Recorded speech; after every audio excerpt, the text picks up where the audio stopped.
selamat datang di channel Anita Rahmanchan. Dukung channelku ya dengan cara subscribe, like, komen, dan share sebanyak-banyaknya ya. Satu lagi, bunyikan loncengnya agar kalian dapat update terbaru dari novelku. Terima kasih. Episode 123. Langit dan adiknya masih menunggu pemeriksaan yang dilakukan dokter ahli kejiwaan. Serangkaian pemeriksaan dilakukan. Langit dan Pelangi terlihat cemas. Mereka menunggu di luar ruangan ditemani Bima tentunya. Pintu ruangan terbuka. Mereka mendekati dokter. "Dok, bagaimana kondisi eyang kami?" tanya Langit. "Eyang Anda mengalami gangguan jiwa," sahut dokter. "Apa? Tidak, Dok. Katakan kalau dokter berbohong," teriak Pelangi. "Maaf, serangkaian pemeriksaan telah kami lakukan. Tapi eyang Anda hanya berteriak dan tertawa," jelas dokter. "Selanjutnya, apa yang harus dilakukan agar eyang kami sembuh?" tanya Langit. "Untuk sementara akan kami pindahkan ke rumah sakit jiwa." Mendengar ucapan dokter membuat Pelangi menangis. Orang yang sangat dikasihinya harus tinggal di dalam rumah sakit. Langit menandatangani surat perjanjian tentang pemindahan ke rumah sakit jiwa. Setelah surat-surat selesai, tubuh Amran dibawa ke rumah sakit jiwa. Kedua cucunya ikut mengantar ke rumah sakit jiwa. Amran diletakkan di dalam ruangan sendiri. Kedua cucunya hanya bisa melihat dari balik pintu. "Kapan eyang kami bisa sembuh?" tanya Langit ke dokter yang bertanggung jawab di rumah sakit jiwa.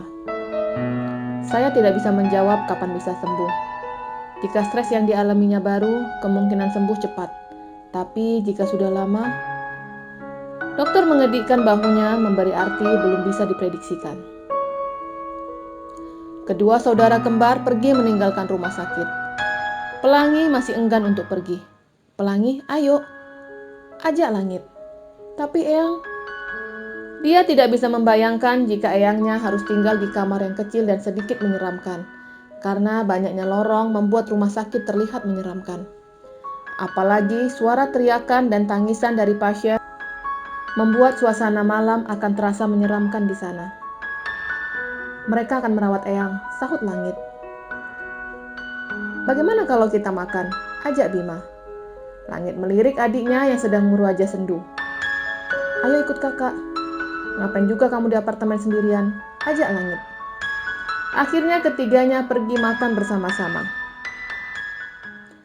Ziko dan Zira diantarkan Kevin ke mansion. Selama perjalanan, Ziko terus memeluk istrinya. "Sudah lama aku tidak memeluk seperti ini," ujar Ziko. "Terus, kalau malam itu apa?" tanya Zira balik. "Hehehe, sama, cuma bedanya kemarin aku seperti memeluk Zira yang lain. Tapi sekarang aku benar-benar memeluk pasukan Avenger," sahut Ziko. "Pasti ada maunya," ujar Zira. "Nah, itu tahu." Ziko tersenyum genit dan memonyongkan bibirnya ke arah istrinya. "Tuan, apa Anda amnesia juga?" tanya Kevin yang melirik dari jendela mobil. "Maksud kamu apa?" tanya Ziko bingung. "Apa Tuan lupa kalau saya akan mengeluarkan kentut dan batuk musiman sekaligus jika Anda bermesraan di mobil?" ancam Kevin mengingatkan. "Dasar pengganggu," ujar Ziko cemberut. "Gak sabar banget," sahut Zira. Mobil melewati jalanan yang ramai dengan kendaraan bermotor. Tanpa disadari, perut ketiganya mulai keroncongan. "Apa kita melupakan makan siang?" tanya Ziko ke Zira dan Kevin. "Kalau saya ingat Tuan, tapi Anda dan Nona Zira terlalu bahagia untuk diganggu dengan rengekan makan siang. Jadi mending saya diam." Ternyata orang bahagia bisa juga lapar," sindir Kevin. "Udah gak usah muter-muter, kita makan sekarang. Aku udah lapar," ajak Zira. Kevin membawa bosnya ke sebuah tempat makan yang pernah disinggahi mereka. Rumah makan dengan bentuk pondok kecil menjadi tempat favorit mereka.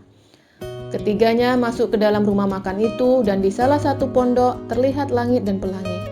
Dan yang membuat Ziko dan Zira heran ada Bima di antara saudara kembar itu. "Bima?" tanya Kevin menghampiri pondok adik iparnya. "Kakak?" Bima melirik ke Ziko dan Zira. "Aku ingin bicara dengan kalian berdua," ujar Zira ke Langit dan Pelangi. Saudara kembar itu mengikuti Zira ke salah satu pondok yang tidak jauh dari tempat mereka makan. "Ada apa, Zira? Apa kamu ingin menanyakan keadaan eyang kami?" tanya Pelangi ketus. "Iya," sahut Zira singkat. "Eyang kami sekarang di rumah sakit jiwa, dan itu karena kamu." Pelangi menuding Zira dengan jari telunjuknya, dan Langit langsung menurunkan jari adiknya. "Zira, maafkan atas perbuatanku dan perbuatan eyang. Aku akui jika kami berniat untuk membunuhmu. Aku menyesal telah melakukannya." Langit berujar dengan penyesalan. "Aku sudah melupakan semuanya. Kalian melakukan semua karena perintah dari Amran. Tapi lupakan Amran. Yang ingin aku bicarakan ini tentang harta 15%. Persentase itu lumayan banyak. Tanpa kerja bisa memenuhi kebutuhan kalian. Yang ingin aku tanyakan, apa penghasilan itu akan dibagi ke rekening kalian atau..." Kedua kakak adik itu saling melirik. "Pikirkan, karena Amran sakit, jadi kalian yang berhak menerimanya," jelas Zira. Kedua kakak adik itu saling melirik.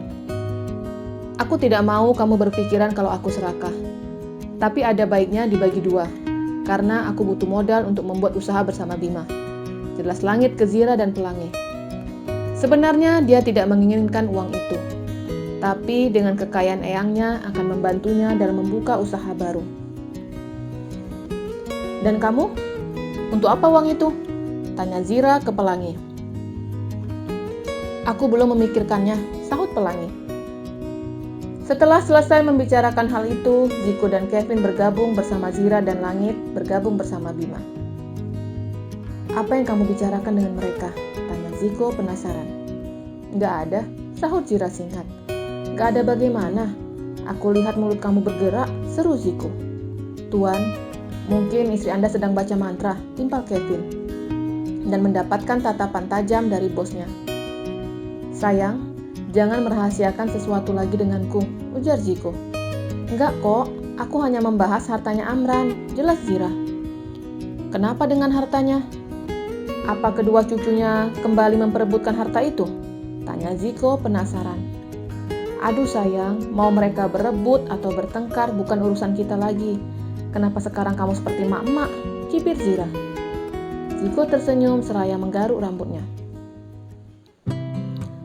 Dokter Diki kembali ke rumah dan disambut hangat oleh istrinya. "Bagaimana urusan Zira?"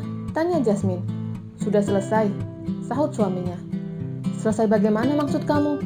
tanya Jasmine penasaran. "Harta Zira tidak jadi diambil Amran." "Kenapa? Apa Zira telah sadar?" tanya Jasmine lagi. "Zira tidak pernah hilang ingatan," sahut suaminya. "Tunggu, tidak pernah hilang ingatan? Maksudnya?" tanya Jasmine yang mulai tertarik dengan cerita itu. Dokter Diki menceritakan semuanya tentang rahasia antara dia dan Zira. "Wah, ternyata suamiku pintar menjaga rahasia," ujar Jasmine kagum. Jasmine masuk ke dapur dan membawakan sepotong kek untuk suaminya. "Apa ini?" tanya Dokter Diki seraya menerima kek pemberian istrinya. "Aku baru bereksperimen membuat kek baru, makanlah." Mendengar ucapan istrinya membuat Dokter Diki membulatkan matanya. Bereksperimen maksud istrinya sama dengan coba-coba, dan tentu hasilnya belum tentu enak. "Ayo makan," ujar istrinya. "Boleh aku mandi dulu?" Dokter Diki sengaja menghindar. "Cicip aja dulu," ujar istrinya memaksa. "Semoga rasanya tidak seperti obat." Dokter Diki bergumam dalam hatinya seraya menatap kek yang bentuknya seperti terkena angin puting beliung. Mencicipi sedikit krim yang ada di atasnya. "Bagaimana rasanya?" tanya Jasmine. "Enak," sahut suaminya berbohong karena rasa krim itu tidak ada rasanya. "Aku mandi dulu." Dokter Diki beranjak dari tempat duduknya. "Tunggu." Jasmine memotong bagian kecil dan memberikan potongan itu ke suaminya. Dengan terpaksa, Dokter Diki membuka mulutnya. Begitu kek itu masuk ke dalam mulutnya, rasa yang sangat berbeda yang tidak pernah dirasakannya selama menikmati kek. "Rasa apa ini?" tanya Dokter Diki. "Rasa vanila," sahut Jasmine. "Tapi kenapa susah dikunyah?" Ups, Dokter Diki keceplosan. yang benar. Jasmine menggigit potongan kecil dan yang dikatakan suaminya benar. Kenapa bisa keras? Padahal kata Bibi enak, ujar Jasmine. Mungkin si Bibi tidak berani jujur mengatakan kalau kek kamu keras. Gumam Dokter Diki dalam benaknya. Maaf sayang, aku akan buatkan lagi. Jasmine beranjak dan tangannya langsung dipegang suaminya. Setiap orang mempunyai keahlian sendiri. Menurutku, jangan memaksakan diri untuk menyenangkan suami kamu ini, ujar suaminya. Tapi aku ingin menyenangkan kamu dengan kek hasil buatanku, sahut Jasmine. Sayang, aku tidak minta kamu untuk melakukannya. Lupakan tentang kek. Ada yang harus kita lakukan. Apa? Tanya Jasmine.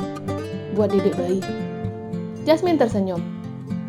Sepasang suami istri itu segera menuju kamar, melakukan pergumulan di kamar. Mereka memanfaatkan hari libur untuk bekerja keras mendapatkan anugerah dari Sang Pencipta.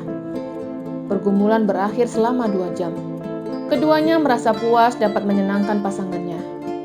Keahlian kamu bukan di dapur, ujar Dokter Diki.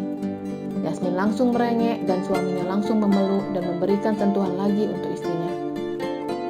Apa kita mau main lagi? Tanya Jasmine. Iya sayang, tongkat kastiku masih on, sahut suaminya dan mulai melakukan pergumulan lagi.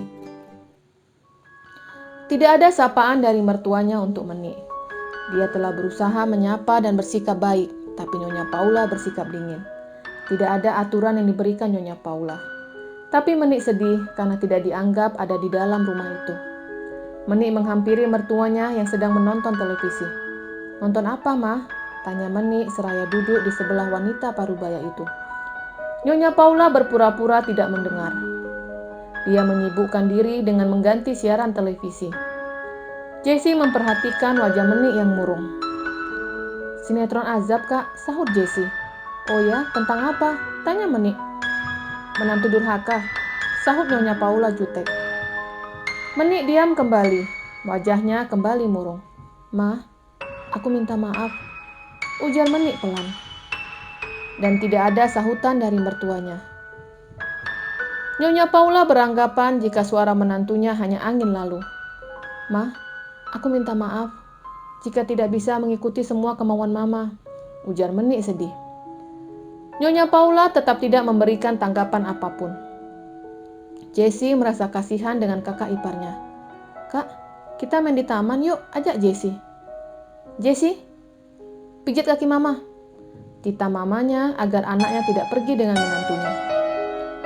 Menik langsung bergegas ke kamarnya. Dia tidak tahan harus tinggal dengan mertuanya. Banyaknya aturan dan jika tidak diikuti semua kesalahan akan dilimpahkan kepadanya. Mama gak tahan sayang. Mama rasa mau pergi dari rumah ini, ujar Menik menangis sesegukan. Tidak ada pilihan lain untuknya tinggal di rumahnya. Yang ada dirinya akan semakin stres. Menik menyusun pakaiannya ke dalam tas. Dia memilih untuk menenangkan diri di apartemen adiknya. Karena hanya bersama adiknya, rasa sedih itu akan hilang. Bersambung.